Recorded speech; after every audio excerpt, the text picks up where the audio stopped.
Happy Monday, advanced economy students, or whatever day you're watching this. Maybe you're such an overachiever, you're watching this before Monday, March 22nd. Either way, glad to have you. So today is on my calendar, depending if you count our reading week, week 10 of our advanced economy elective. And this is the last week that I will be leading the Monday night lectures. The weeks after this, Rudy will be doing them. So I thought it appropriate that I end my lectures on my single favorite topic in all of political economy. My heart is skipping a beat, even as I am about to say it, which is natural resources and the resource curse. I've been working on natural resources, I guess, for about 10 years since I was in my PhD.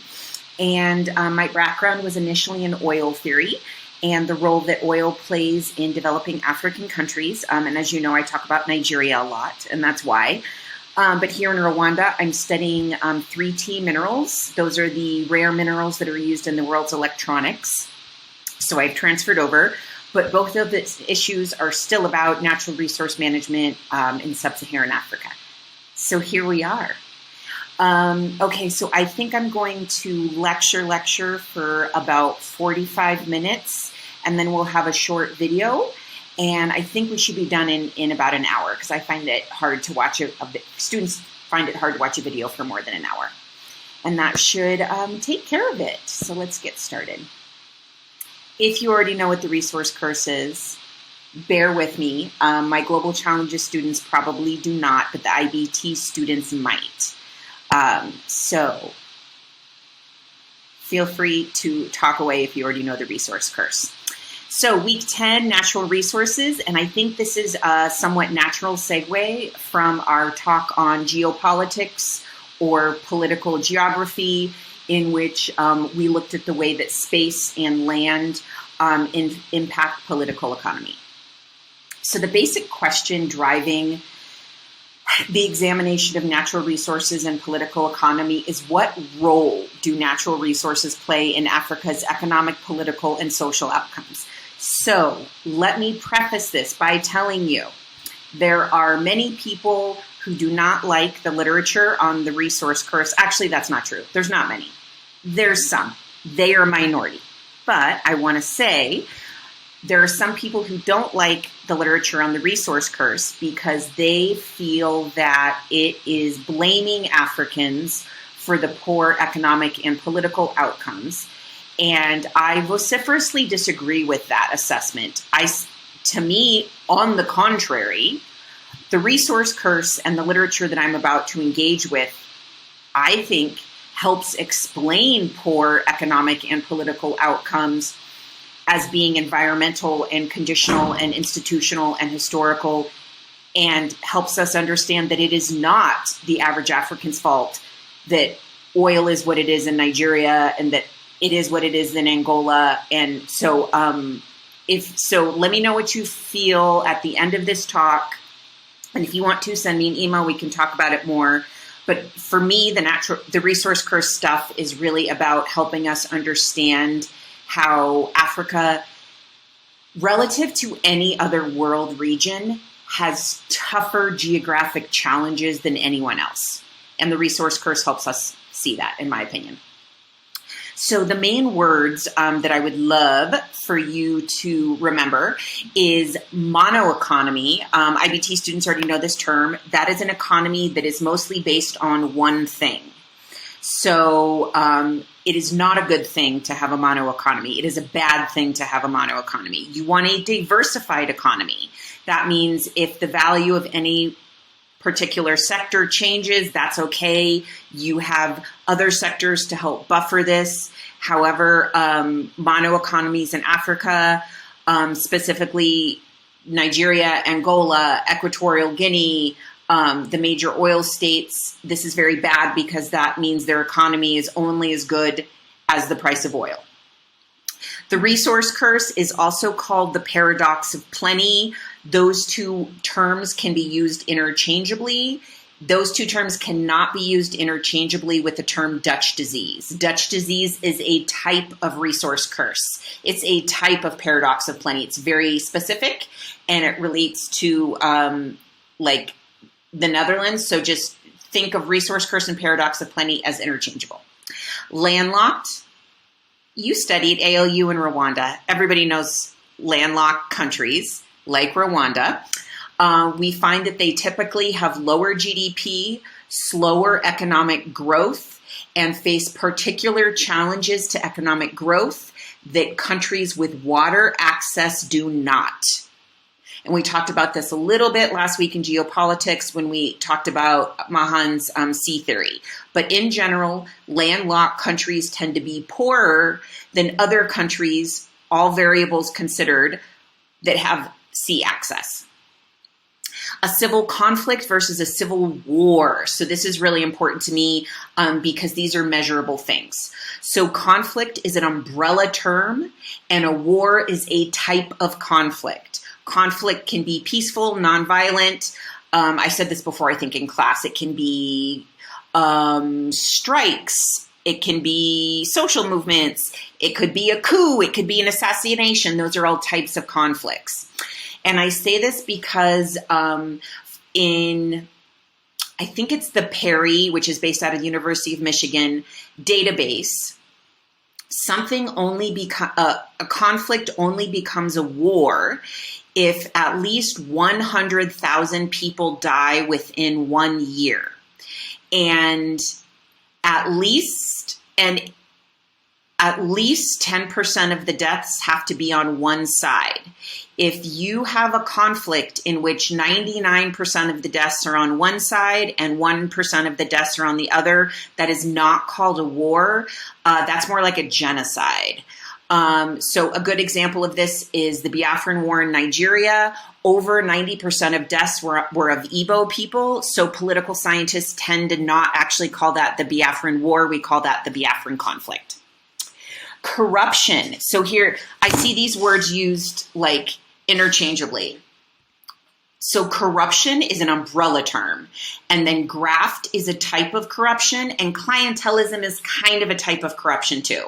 So graft is when people pay politicians money to have them do what they want. So if I'm an oil company or a mining company and I want a politician to give me a permit to build my road so I can extract minerals, I pay the politician money, he gives me my road, that's a form of graft. Clientelism is really interesting in Africa. And clientelism is when a politician uses their political office to do favors for people in exchange for political support. So for example, if I am that same mining company and I want a road built, the politician can give me a permit for my road. In exchange for that, I tell the politician that he or she can come give a campaign speech to all my mine workers on their lunch break. Or I will drive all my mine workers to the voting polls with the understanding that they will all vote for this one leader. So graft is often about money, and clientelism is about favors and political support. And then the rentier effect. That is when a country with a mono economy based on natural resources makes all of its GDP, all of its money off of renting its land, its concessions, to foreign companies to extract natural resources. So if I'm just making this up, if I am Sudan, Sudan is not a rentier state, but if I am Sudan, I have a ton of oil and I let Chinese firms come in and take away my oil. They pay me money, which is rent. That's the majority of my income. Then I become a rentier state. And this is very dangerous, obviously, because it's not based on a commodity or a production or making anything that's like tangible or tradable or useful. And at any point, these renting agreements could fall through and then a country loses all of its income. So those are the hot buzzwords of natural resources and political economy. Sorry, I actually I just prefer to see it like this. So sorry, y'all. Sorry if you like full screen, but it's easier for me if I can see the column on the left. So here's the deal with the resource curse. By the way, feel free to be skeptical of me. I once had let's call it I was not being unprofessional, but I had a bit of like a dramatic situation in Pakistan when I was giving a lecture to a large lecture hall on the resource curse in Africa, and a anti-colonial Pakistani professor activist did not like me talking about the resource curse to explain underdevelopment economically in Africa. And we had some words about colonial perspectives on the resource curse. So feel free to be suspicious of what I'm saying and take notes about why you think I'm wrong. And tell me them. I love contrarians. So in short, the resource curse in Africa says that, okay, I'm choosing my words very carefully. I am not painting like broad brush strokes, okay? So think about my words carefully. Developing countries, specifically developing countries in Africa. Now, the resource curse applies to all developing countries. I only know about Africa, so I'm only going to speak about Africa. I'm not familiar with like South America, for example. Developing countries rich in natural resources tend to have, they do not always have, it is not their fault, tend to have worse economic outcomes. Worse economic outcomes means low GDP, slow growth rates, high unemployment, things like that. They tend to have weaker democracy, and we measure democracy by voting rates, like meaningful voting rates. Peaceful transitions of power. So like a major, like brush your shoulders off moment. You guys are probably too young to understand that, but whatever. Brush your shoulders off moment for democracy is when one leader willingly and peacefully leaves office to let the new winner in. That's like honestly the definition of democracy right there. Allowing new candidates to run for office. That's considered like one of the things that political scientists look for to see how strong a democracy is. New candidates running for office, the meaningful spread of votes. So if you have, say, 5 candidates, it's not typically a good sign of a robust democracy if 95% of those votes are going to one candidate and the other 4 are splitting the last 5. That's usually like a red flag for democracy researchers. So that's how we measure democracy. And third, developing countries rich in natural resources tend to have higher levels of conflict, and all forms of conflict, violent and nonviolent, than those with fewer natural resources in comparison. And so political scientists, when they look at these, they're able to isolate variables, and they can look at one country and say, this country has more war with all these resources than this country with less resources, but they're different in these other ways. So they isolate the variables to make sure they're making a fair comparison, and they're not suffering from what's called omitted variable bias. So additionally, natural resources in developing African countries are linked to economic inequality, which is high Gini coefficients, right? Super duper rich people and lots of really poor people and no middle class. And poverty rates, higher poverty rates with more natural resources. Natural resources tend to undermine fair use of taxes, and it distances the population from the government. So I think I mentioned this before. I love taxes. I am like so happy and grateful when I have to pay US taxes. You have to, once you get old enough, you'll pay tax in your own country. But if you live in a country that uses taxes fairly well and has national health care and has functioning schools and has functioning roads, that is such a privilege. And like historically, that is so anomalous. And we are so lucky to be able to pay taxes that get used on society. And this is like basically the idea of how it works. When a country gets its money from natural resources, it doesn't need to bother collecting taxes. And if a country doesn't bother collecting taxes, there's no accountability for how it provides social services for its citizens. And if citizens don't pay taxes, they don't have a way to keep their leaders accountable. So what we find is that the reason why you get to vote your leaders out of office and you can get angry and you can complain about a road and you can complain about a school is because your tax dollars help to pay for that. Taxes are vital. They're like a foundation of democracy. So if a country can get its money without taxation, that's very bad for the people. And that's what happens in resource states. So another argument I got into once in New York was a table full of African economists pointed out Norway and Canada and the United States. And these countries have tons of natural resources, but they have really strong democracies and really strong economies. So therefore, the resource curse cannot exist. This was my response. Well, actually, this was not my response because I was young and hot-headed. But now that I'm a mature, older academic, I would have given this more mature response. The definition of democracy is to put a check on bad behavior. The idea is that people and our leaders are kind of fundamentally bad. And if given power, they're going to be bad in office. Democracy exists to put a check on bad behavior. So the idea goes like this. If democracy was firmly in place before the discovery of the natural resource, democracy works its magic and the natural resource doesn't ruin the government. An example of this is Norway. Very strong democracy. So therefore, when they got all this money from oil and gas, no biggie.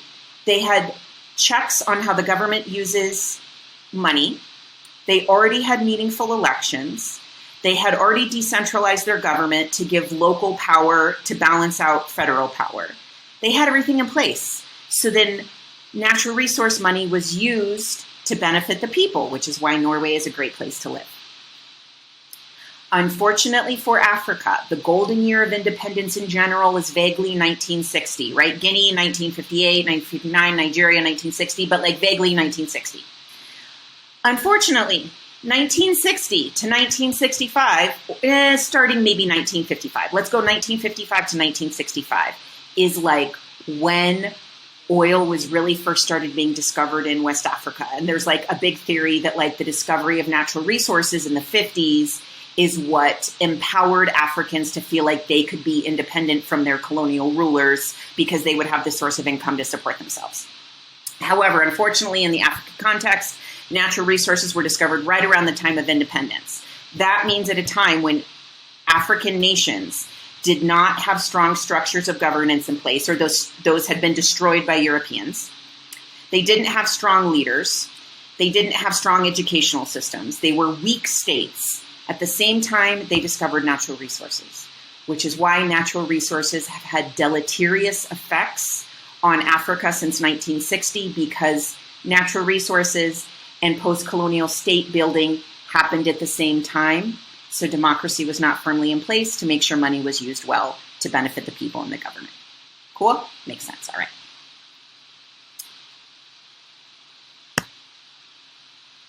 Am I talking too fast? Sorry if I am. I get very excited about the resource curse.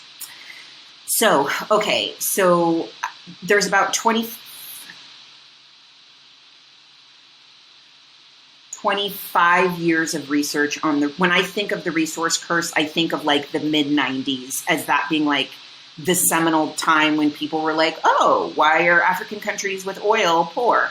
So like mid-1990s. So this is the basic things that all political scientists and economists agree on. We don't debate them anymore because they're very clear to us across time.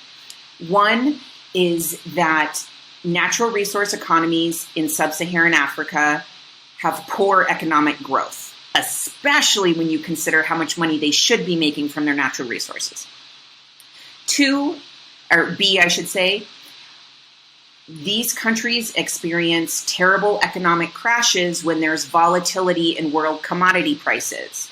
the price of oil, the price of gas, the price of timber, the price of diamonds goes down. These countries are so vulnerable because they have mono economies that then they have terrible financial shocks and recessions.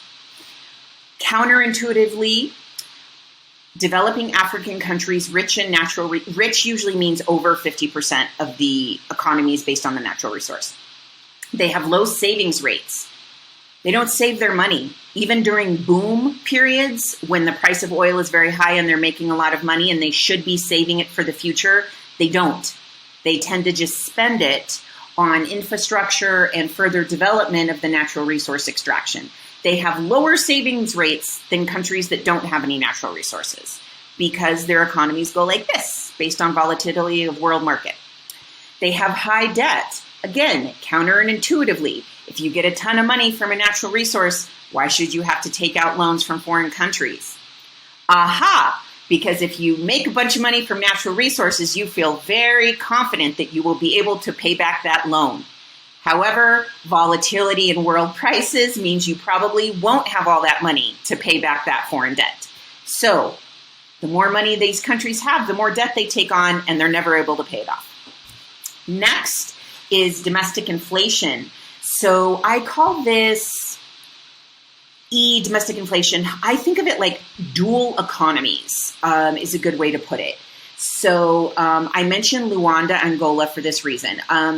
It used to be that at first it was Tokyo, then it was Moscow, and now I think officially Luanda, Angola is considered the most expensive city in the world to live when you take into account rent and utilities and all that stuff. And it's because Angola's oil economy has created a dual economy in which some super, super rich people in Luanda live in $5,000 a month apartments. And then obviously 90-something% of the population lives in grinding poverty.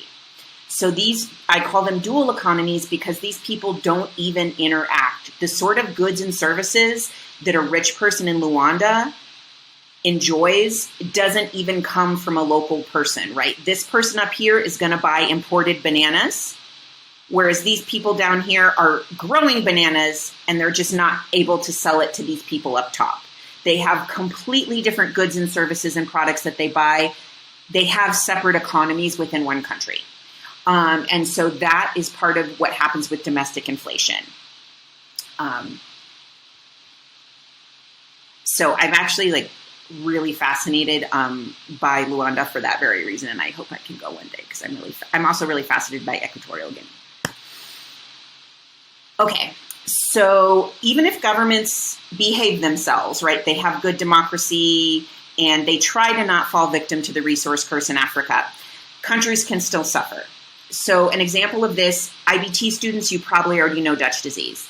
The discovery of natural gas in the Netherlands pushed up wages and exchange rates, making other products more expensive to produce and sell abroad, meaning Dutch disease. So this contributes to a mono economy. When everything is invested in one sector, other sectors atrophy. And again, that's bad for diversification, which is what we want for economic stability. So mono economies shift the focus away from tradable sectors such as agriculture. You specifically see this in sub-Saharan Africa. So why would a country that just discovered cassiterite bother giving fertilizer to people growing potatoes, right? In their mind, obviously you would invest in the cassiterite. So then farmers suffer.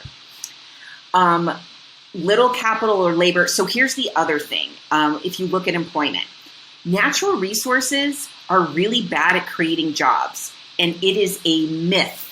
It is a total myth that discovering a natural resource or opening up a mine or opening up an oil installation is so great for the economy. First of all, it doesn't create it for employment. It doesn't create more employment than micro businesses would, like microloan businesses or farming or the service industry or tourism. Natural resources don't really require that many people to get out of the ground relative to how much money they make and relative to how bad they are for the environment. So definitely for your whole life, if you hear a politician say the jobs that are going to be created by whatever this natural resource extraction is, please be very hesitant. It creates enclave effects, and there's a lack of diversification in employment. Aside, also natural resource extraction creates very few jobs for women. Not only does it create very few jobs, those jobs all go to men. So natural resource extraction is typically very bad for women's employment specifically. And natural resources absorb the best talent in the country with no incentive for education or training workers in other sectors. Libya poured all of its money into training oil workers. Therefore, there were not specialists in other things. So not only do you get like a mono economy, you get like mono human capital. And like the key to having like a happy, sustainable society is to have a variety of people with a variety of ideas and a variety of skill sets and a variety of talents. And taking out one natural resource from the ground does not do that. So the hot question, there's quite a few articles and at least 3 books that argue that one of the reasons why Western foreign aid is so bad for Africa is the same reason why natural resource income is bad for Africa. Both natural resource income and foreign aid mean you are not collecting taxes from citizens, so you're not engaging them in democracy.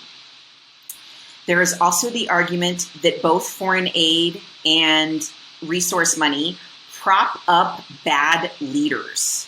So there's this idea that if enough money flows, regardless of where it comes from, there's not reason for people to vote a bad leader out of office.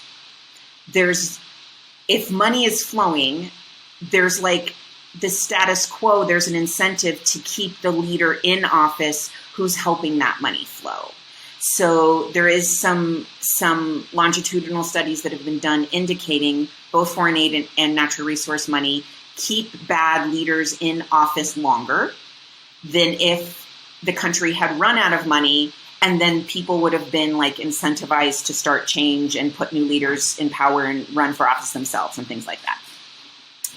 And also foreign aid and natural resource income can be appropriated by insurgents, rebels, or freedom fighters, whichever word you want to use, can be stolen to fund smaller anti-state conflicts. And we know all the time, especially in East Africa, foreign aid gets stolen by rebels. And so does natural resource money. So it might incentivize rebel or insurgent groups. So just spend some time thinking about how foreign aid and bad resource income can both be bad, can both be detrimental. So my favorite case study of the resource curse, specifically the oil curse, is Nigeria from 1960. Nigeria it goes back and forth. Last I checked, Nigeria was Africa's largest oil producer, but I think 3 years ago, Angola was. So like Nigeria and Angola keep vying, going back and forth, but most years it's Nigeria. Third place is Equatorial Guinea. Nigeria has higher rates of poverty than it did at independence, specifically in the Niger Delta where oil comes out of the ground. So oil spills destroy the land that the poorest disproportionately rely on. And it's not just oil in the soil, it's also oil in the waterways. And the Niger Delta is just like a series of creeks, and people fish in them and collect snails in them and drink that water. So it's like a comprehensive toxicity across the Niger Delta. Oil marginalizes local populations from the labor force because there are few and mostly inappropriate jobs for them in the oil industry. So the other thing I want to point out, oil separate from, say, mining, is oil is a very high-skilled job. You need to be trained in it. You probably need a college degree in how to operate this machinery. Like this is not, you can't just like throw a former farmer onto like an oil refinery and expect it to work. It requires like very high degree of training. Now, if you're talking about a lot of mining jobs, specifically labor-intensive or artisanal mining, you can probably teach somebody with no mining experience how to crush rock, how to make sand, how to find the cassiterite or whatever. Oil is not an industry for the proletariat. It is not the everyday man's employment. So that's why I'm particularly skeptical about oil. And lastly, oil economies are really dual economies, and they raise the price of basic food stuff. This is true. In the Niger Delta, anything other than like fish and fruit was probably almost as expensive as in some parts of Lagos. So everyone just lived off of fish and bread and bananas, and that was it.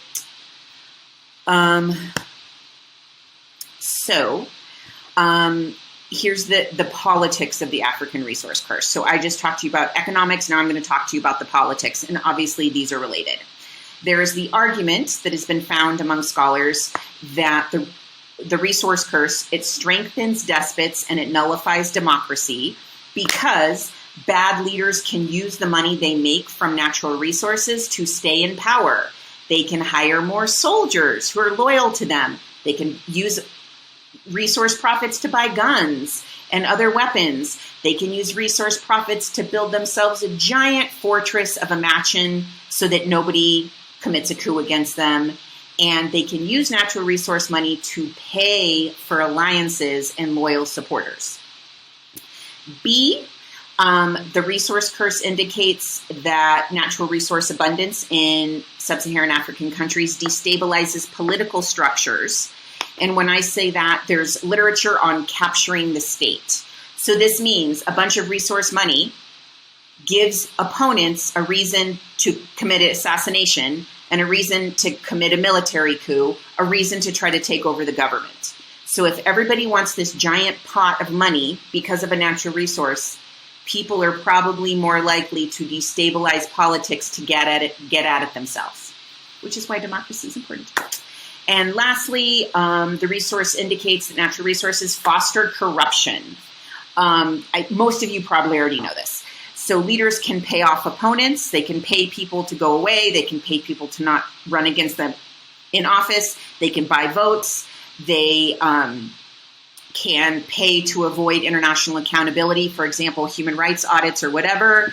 And it instills a culture of corruption at every level. So I put in this picture, this is me with this local chief in the Niger Delta, and I wanted to go do research, interview women in his community who had been displaced by oil. And like an ongoing thing in Nigeria is that nobody will sit down and have a conversation with you if you don't give them something. So I wasn't going to give them money. That's really uncomfortable and wrong, and I just didn't. But the way that like I could get around it is like indigenous Nigerian beliefs are that you have to make an offering to ancestors, like at the entrance of a door in the Niger Delta. And the offering is usually palm wine or banana wine or something. So like whenever I would go meet with the chief and ask permission, I gave him like a bottle of liquor in some way, and we did the ceremony or whatever. But like, obviously, like I know we poured 2 drops on the ground and then the chief drank it himself. So therefore, like, it was like a hard thing because I want to respect cultural norms, and I don't want to be that like foreigner who comes in and doesn't give a gift if you're supposed to give a gift. But like, this is an example of a culture of corruption. Like, I shouldn't have had to do that because I'm there doing a nice thing. I have government permission. That should be enough. But anyway, like, no one will even talk to you if you don't like give them something. So that's what I meant about culture of corruption. And then if everybody's doing it, why would you not, right? Why would everybody else be winning and you don't, right? That would almost, from an economic perspective, be irrational. So, example of bad politics because of natural resources are in Liberia, poor Liberia. The first Liberian Civil War, because 2 Liberian civil wars. The first one with the concurrent Sierra Leonean Civil War next door, which in many ways were kind of the same war. I mean, we can separate them, but they're obviously interlinked. Was only possible through profits from Charles Taylor's diamond mines. The sales of those diamonds funded arms and mines, and they acted as strongholds. So it's not that Charles Taylor made money from diamonds. It's that the mines themselves were a geographical fortress. And that's where they did their training exercises, and that's where his soldiers went to rest. And that's where they had their food and where they slept and things like that. So it also just served like as a form of protection for them. And we see in Liberia that resource wealth, such as from diamonds, lowers levels of democracy. The Liberian Civil War destroyed all private and civil service infrastructure, period. I mean, there was not functional courthouses or police stations or schools, just all of it fell apart. Liberian violence displaced communities governed by traditional law. And I want to bring attention to this, is like what we also don't understand is like on a day-to-day basis, the average rural African, especially in West Africa, I can speak to West Africa, much of their safety and security and the behaviors that they engage in, it's not based on like the Constitution or like what the federal police do or like anything like that. It's based on what their local leader expects from them. It's based on what the women decide in the local women's council. It's based on like traditional norms and expectations of like how families should treat each other and things like that. So what we see in Liberia is that violence displaced communities, and it only didn't just move them from their land. Then they lost traditional governance. They lost their local leaders. They lost their conflict resolution committees and all of the lower level legal structures that made their lives harmonious and kept them safe. And lastly, the greater the natural resource abundance, the less internationally cooperative a regime may be. Adherence to human rights agreements. So this last one's super interesting. It's based on one article. So one researcher found that, like, I'm making this up, but like the top 20 countries or whatever in the developing world that hadn't signed human rights agreements were also like the top, I'm making this up, 16 countries that had the most natural resources. And when he looked, I think there was two of them, two male researchers. And then when they looked at like the developed countries that had adhered to human rights documents and human rights treaties, like CEDAW, the Convention on Women and things like that, they all had very little natural resources. So it like, this theory was born that if a developing African country has a bunch of natural resources, they don't feel like they have to cooperate with the international system or the UN or even human rights bodies. They feel like they get a pass because they have so much money, they don't have to ratify Convention on the Rights of the Child or whatever. So that's pretty interesting. Okay, lastly, natural resources and conflicts and war and all that stuff.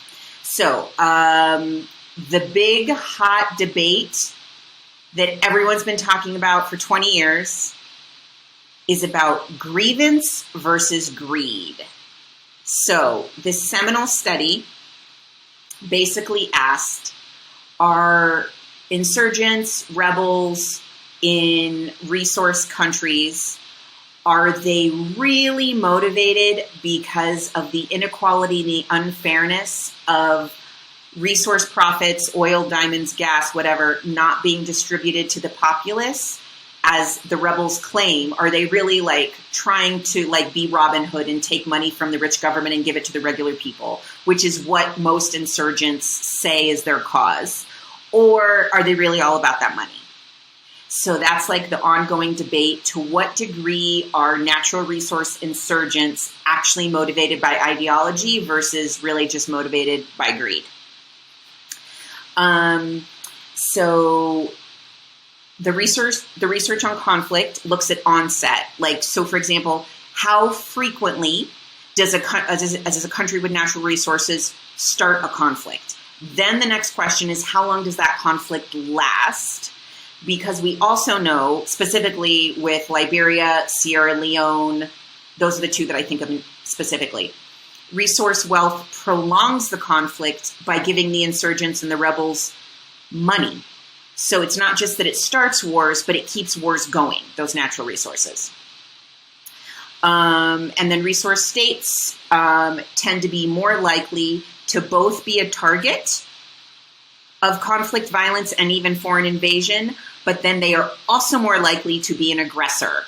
You see this specifically in the Gulf Arab states, between Iran and Iraq, when Iraq invaded Kuwait and things like that. So resource states are both more likely to start wars and to be victims to invasions as well. So the violence on both sides as the subject and the object.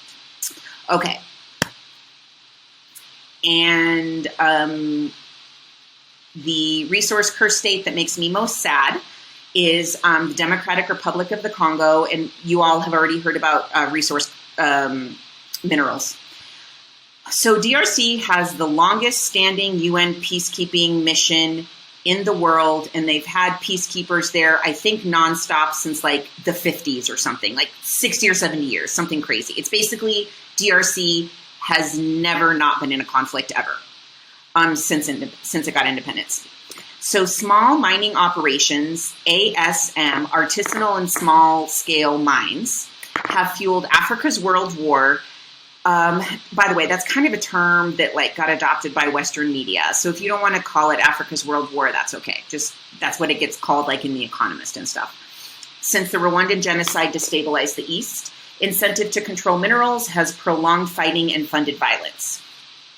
So in the DRC, these conflict minerals, which are mostly the 3 T's that go into our electronics, finance armed actors and their use of rape as a weapon of war to drive populations out of mineral-rich areas. So DRC is also probably the case study I can think of in which rape as a weapon of war has been so systematically and regularly used as a means of social control. You see rape as a weapon of war a lot, like in Darfur, but it's like kind of sporadic. DRC, it's just been continual, and it's very rampant around mining sites. By the way, this is more my research and like more my opinion. So there's tons of books on A, there's less books on B. So I just want to put that out there. I think mining and natural resource extraction creates a hyper-masculine mining culture in which displaced men removed from kinship ties of accountability and rape is forced indoctrination into rebel groups, bushwives. Okay, so what this means is anthropologists, we know from civil wars in West Africa in the 1990s, when you take large groups of young men and remove them from their families, there is probably less likelihood that they have kinship ties to make them behave responsibly, right? They don't have any parents around, they don't have any siblings, they're just kind of like on their own in this like ruleless, normless state. And this is true across all cultures. Anthropologists have found we as people need other people to remind us to behave well. That's all of us. If you don't agree, then you can take it up with an anthropologist. But in the DRC, through ethnographic research, we know that a lot of rebel fighters around mines have said that like sexual violence is a way of getting indoctrinated into the rebel group. So it's like part of like becoming a man and becoming a soldier. And men, if they're away from their families for a long time, adopt bushwives. I don't like that term, but the term was used a lot in the 1990s. And it basically just means like kidnapping a woman and making her a sex slave, but just calling her a wife. And it also creates conditions of forced labor for local people who have to mine to stay alive. So DRC is like a great example of how abundant natural resources lead to ongoing civil war.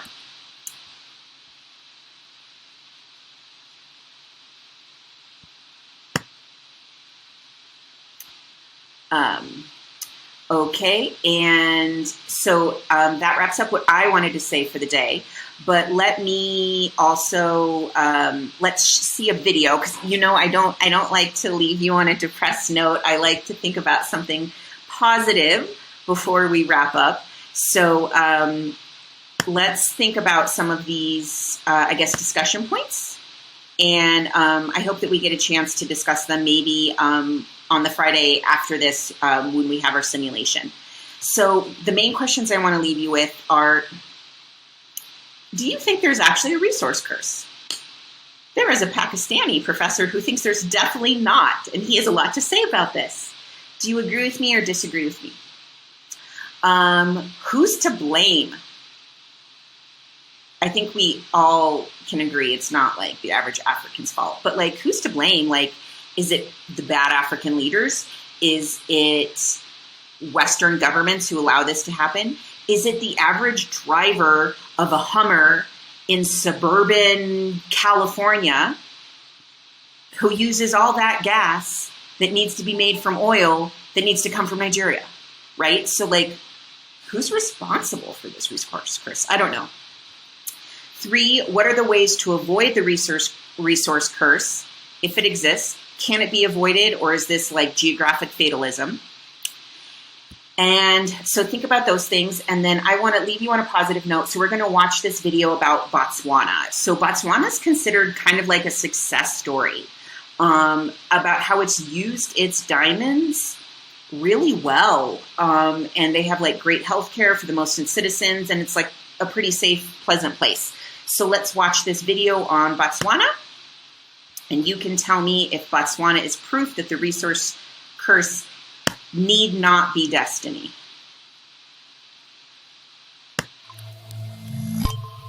Botswana is the top producer of diamonds worldwide, and according to the IMF, it's a country where the sound management of natural resource wealth over many years has yielded some very tangible benefits for the country. I just wondered what were the key measures taken by the authorities to ensure that these gains made by the diamond industry were really translated into the population's well-being and to the reduction of poverty. Well, the government is the custodian of the Minerals Act, and therefore the government is not working in isolation with the private sector as well as the non-governmental organizations. And hence the civil society has a say in formulating the respective acts, the respective regulations, and ensures that indeed these revenues are transferred to the entire community for the benefit of the community. So it is a very transparent system with the specific citizenry participating, and hence it's one of those key pillars of democracy to include everybody. And in that sense, how are some of the government ministries held accountable for their decisions on natural resource management? Could you give us an example there? We do have, for example, the Kalahari Conservation Society, which is one of our watchdogs when it comes to conservation of nature. We do have the various other non-governmental organizations which also participate within interministerial committees that are set up when it comes to legislation. Therefore, the community is also included at various levels in terms of developing policy. This is the key message that indeed Botswana is a true democracy where we allow everybody to participate, we allow everybody to contribute, so that if there is any accountability that has to be done by those who are holding power, then the society is the one who is providing the guidance, the society is the one which blows the whistle again. So that element in itself is a key pillar of not only democracy but development, because the entire society has to develop and benefit. From your former experience as a CEO, I just wondered what you would say is a good recipe for partnership among governments, civil society, multinational corporations, and indeed the private sector in general in this area of natural resources management. Engagement from both the private sector and the civil society. In this country, in Botswana, for example, the president meets the private sector once in every 2 years, and there are also sectoral meetings at a high level, consultative council, where interministerial, including the Chamber of Commerce, including the women in business, including youth groups, every year they meet at different specific sector forums, which feeds into this presidential high-level consultative council, where the government then takes bold steps So in that sense, democracy in action filtering up to the top levels, to the policymakers. It filters out to everybody. It filters out to everybody. And consultation is the key and paramount, because consultation brings in transparency, and consultation brings in also accountability.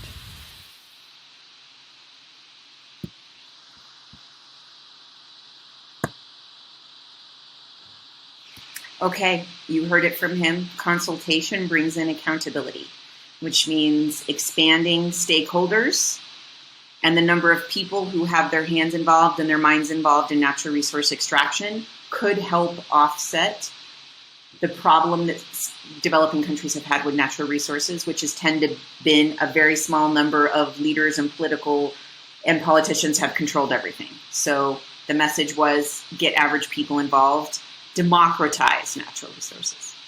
Okay, so that's the last thought I will leave you all with. And I will see you on our simulation on Friday, March 26th. Thank you all.